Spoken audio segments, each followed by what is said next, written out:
Greetings, the Switch 2 will be out soon. And therefore, Mario Maker 3 will probably come out in like next year or 2 years after. What more stuff should he add to Mario Maker 3 in this part 2?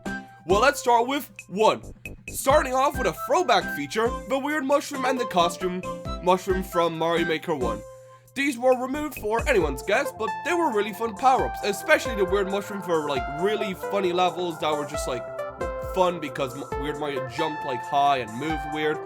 But the costumes were also really cool, and they were like fun little random stuff. And if they add it back, they should also have like Papercraft Mario, Sharm from Odyssey, a Spitfire plane, you know, stuff like that. 2. Bouncy mushrooms. Like in NSMB, these are like really big springs and well, mushroom blocks, but they also act like semi-solid platforms on the bottom, and also they're quiet.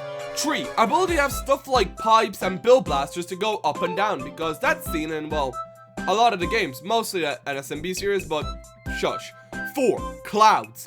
Now, this will most likely be used for trolling matters, but I think clouds would be a cool addition to obscure paths like secret paths, or basically make you blind in the nighttime ghost stage. 5. Clouds.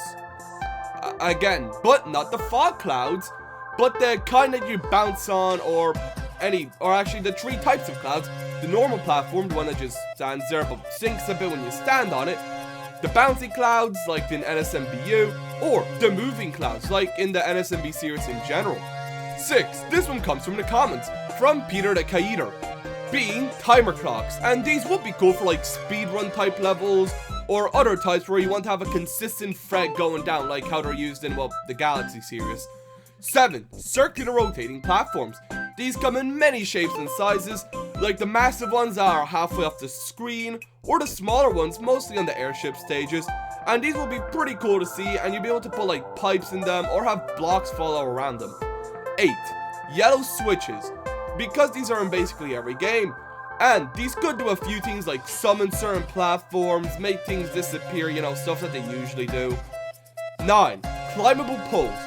These are seen mostly in like ghost houses, but mostly in 3D Mario games, but it also would be nice to see them in the 2Ds, because they are also in the 2D games, and or it could just be like a different variant to, you know, 2 vines. You know, like a different variant because they also do act a wee bit differently. 10. The enemies. Part 2. Being Fuzzies, Water Wings, Flame Chomps, Purple Cheep Cheeps, Hooligans, Patooey, Nipper Plant, all variations of Spike like the snow, the normal, the blue ones that just throw stuff, Fire Snake, Charging Chuck, Eries, Fishbones, Fishing Akatus, and Foos. 11. Blue blocks from Mario World. Now these would act like they do in, well, Mario World. You know, being able to hit enemies or damage bosses, being more powerful than a shell. But it would also just be cool to see these because they could just be used like normal platforms where you're like not allowed to run or something to pick them up, or, you know, other stuff, but these would just be cool to see. 12. Another world thing, the Yoshi-based color abilities, like the POW, flying one. Now these could be either spawnable, or given their color abilities by eating the corresponding shell. 13. Baby Yoshis. These will be pretty cool to see. You know, how they either act in World or the NSMBU ones, where, you know, they have those crazy abilities. Or the World ones would also just act like, well, the World ones, where once they grow up after eating some fruit or enemies, then they would just have their corresponding ability. 14. Fruit for the Yoshis. Now, these would also act like decorations, but also, well, I mean, they would just act like the fruit for, you know, Yoshi. Yeah. 15. Bubbles. These would just be rather fun to see, like how we see them in NSMB. I just kind of want to see them because I just think they'd be really fun. That's about it. 16. Mesh block. Now, these would have to be very heavily regulated, but it would be nice to tell people something about the level, or like secret paths, or how to play it, especially for like Kaizo training levels or other stuff, but yeah, that would be cool.